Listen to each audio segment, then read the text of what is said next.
Today is the making and reveal of the ugly dress challenge.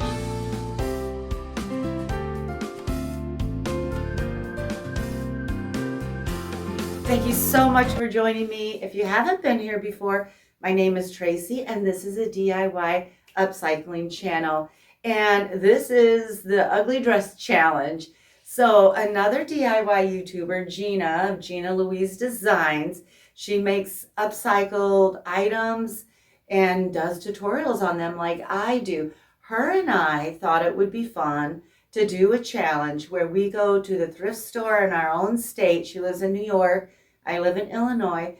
Pick something out and ship it to the other one. And this is the dress that she picked out for me.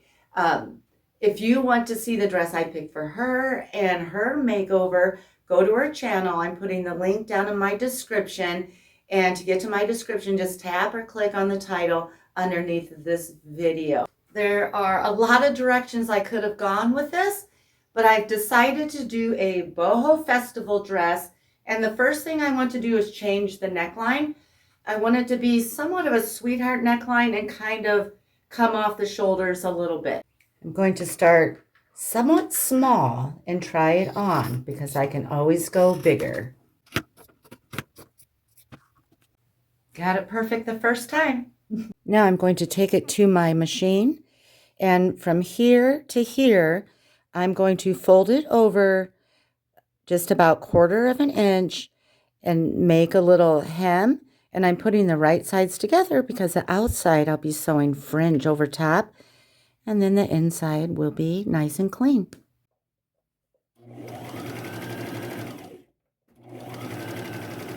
I'm using a purplish colored thread on this because my plan is to dye it one of my favorite colors, which is periwinkle.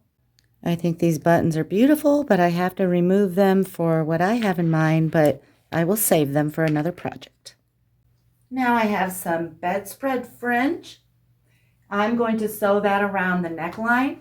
I'll start in the back, cover up the raw edge of that hem that I made, go all the way around with a zigzag stitch, and when I get back to the center there, I'll overlap it a little bit to finish it off. So far, so good. Now I want to add some decoration to the front and the back before I get too much going on where it makes it difficult. My mom recently found this tablecloth for me. I've been cutting on it. It will be the main decoration for the dress.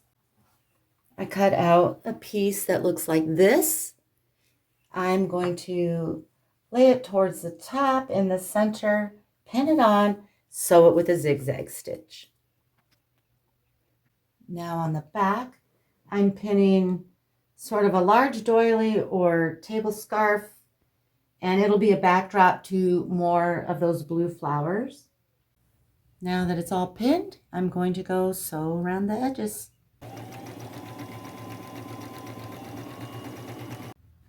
Now I'm adding a pretty little flower collage right on top of that lace.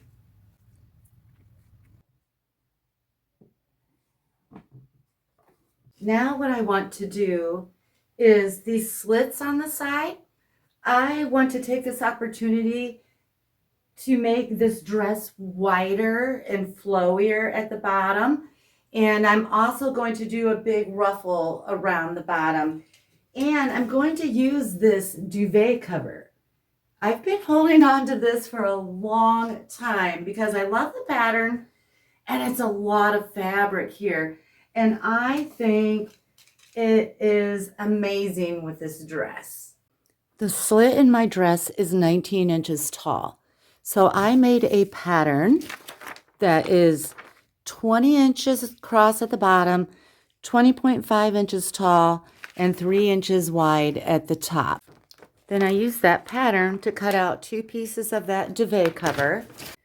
On the sides of these triangles, just the sides, I folded this over 1/4 of an inch and stitched it down. That will help keep my dress clean without fraying on the inside. Now what I'm going to do, I have my dress inside out. I'm going to, I probably won't even pin this. I will go to the side, and I have kind of a little hem right here. I'm going to overlap this about, oh, probably 1/2 inch. And sew with a straight stitch all the way up. And I won't sew to the top of this triangle. I'm going to stop at about close to where this stops so that I can tuck that under and have that be clean as well when I'm done. When I sew this side, I'm going to come over and do the same thing. Okay, I have these sewn in, and it kind of is, I don't have it sewn at the top yet, but it's kind of doing this weird, got this little lump there. So how I think I'll solve that issue is I'm going to cut this down the middle, sew it so that it fits in there better.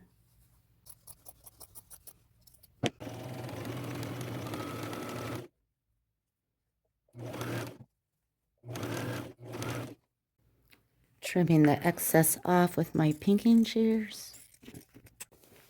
Now that fits in there a whole lot nicer, and I'm going to just put a little 1/2 inch stitch up there at the top. The slit is completely covered at this point.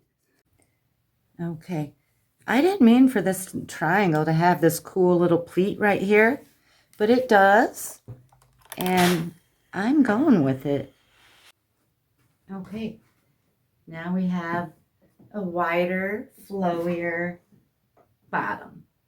Now I want to make a big ruffle at the bottom, and I had to piece together a couple pieces of that duvet cover.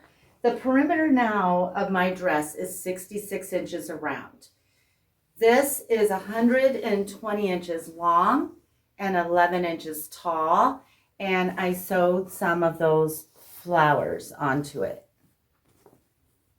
Now I'm going to fold it in half, right sides together, and sew the end, 1/2 inch seam allowance, and then trim it with my pinking shears. I want to pin this ruffle on, making pleats. So I have my dress right side out, and I took 4 pins. I marked the sides with a pin, middle in the front, middle in the back.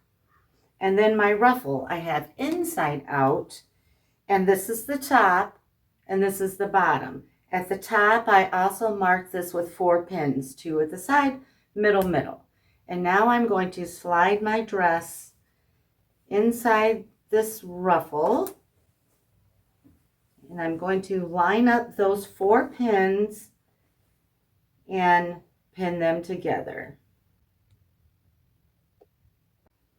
Now I know this ruffle is fairly balanced on the dress. So now between this pin and this pin, I'm going to find the approximate center here, find the approximate center here, and pin that. Now I'll find the center. See, the pins are here, getting smaller and smaller. Center, center. And I'll just keep doing that all the way around until my pins are about 1.5 inches apart. Now that I have it all pinned, I'm going to sew it together with a 1/2 inch seam allowance, and I'll fold these little pleats over all one direction as I sew along.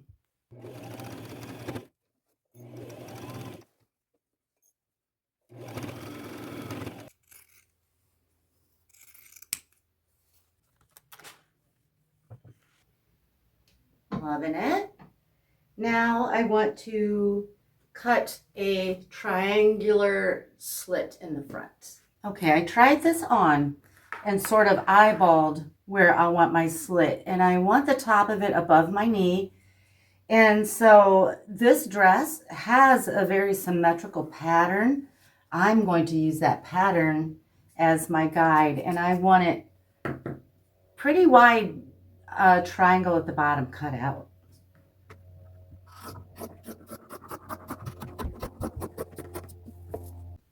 Okay, I cut my V too short.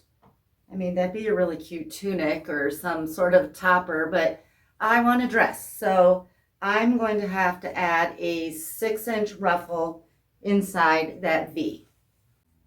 I'm just going to take my 6-inch wide fabric, start at the bottom, overlap it about 1/4 of an inch, and just do some subtle pleating. I don't want this real poofy here.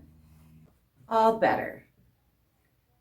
Happy accident? I don't know. I think it's pretty cute. I'm going to sew some pom-pom fringe at the top of this V, the ruffle we added. I'm going to come down. I'm not going to come all the way down to the bottom. I'm going to turn at that first 11-inch ruffle that we made. So I'll come down the short ruffle, turn, go all the way around, come back up the other side.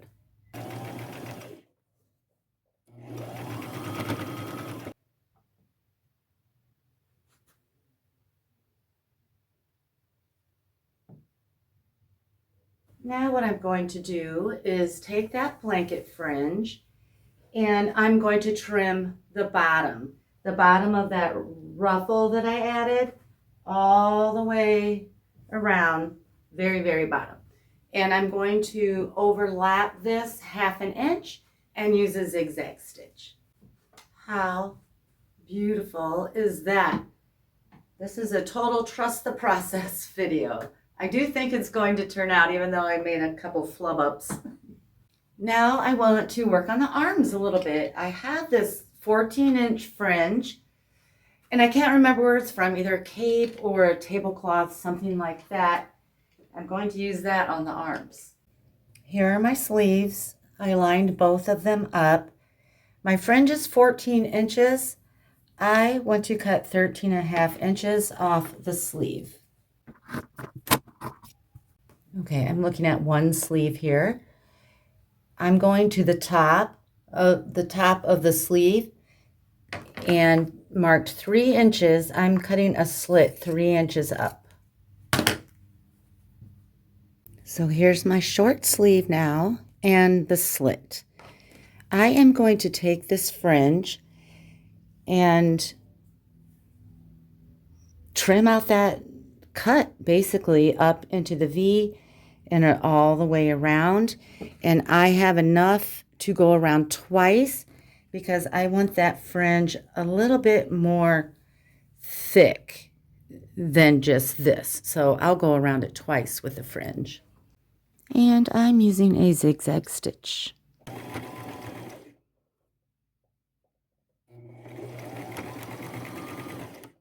All done sewing.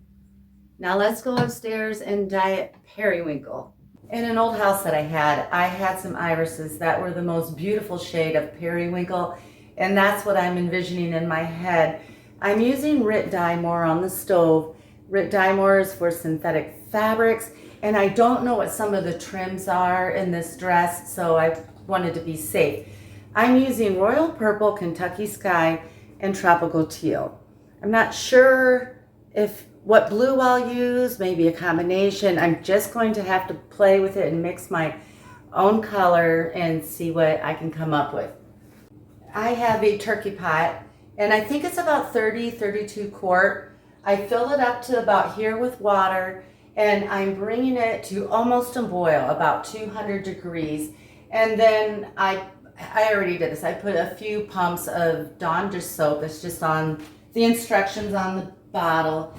And now I am just going to play with these colors, little drips at a time, and I will test it with paper towels until I have the color that I want. Okay, I think that's pretty close to what I'm envisioning. So I got my dress wet, wrung it out, and now I'm going to put it in here for about 30 minutes, stirring pretty consistently. And then when I'm all done, I'm going to put it in my washer on a rinse and spin and hope that that fringe doesn't get too messed up. And then I will line dry that because of the fringe. All done. How fun is that? It's always a wonderful mystery to see what the dye is going to do to all the different fabrics and materials. Upcycling can really be trial and error. You know, there are a lot of good YouTube channels and videos out there, but nothing replaces the experience of getting your own hands on a garment or scissors or sewing machine and failing and triumphing and learning that way. You know, I didn't get my first sewing machine till I was in my 30s. I never thought I would have one. They intimidated me. But you know who encouraged me? Have you ever seen Christopher Lowell? He was on a DIY network and he did home makeovers, room makeovers on a dime. And he would paint furniture and make curtains, and he would instruct and do tutorials, show you how to do it. And it just was like, I bet I could do that. But he would always say, if you can sew a straight line, you can make this. And I heard that enough. I'm like, okay, I'm going to go get a $99 Brother machine at Walmart. I sat for a day and just got familiar with it, where the on and off switch was. I had my instruction book. Okay, first step, how to wind a bobbin. I think I had that instruction book next to me for 20 times, probably winding that bobbin. I was just so insecure about it. Now I could probably do it blindfolded. But I just want to encourage you to give it a try if you haven't already. I always tell myself it's just stuff. I am not ruining anybody's day if I mess up on a $4 Goodwill shirt. So encourage you to try it if you haven't. I want to thank Gina. I have not seen her dress yet, and I'm so excited. And remember, if you want to see the dress I sent her and what she did with it, the link is down in my description. And thank you so much, Gina. I really needed this to wake me up a little bit, something fun and exciting and different, and you've been fabulous to play with. And I want to thank all. I'm going to slow this down, bring it in so you can see more of the details.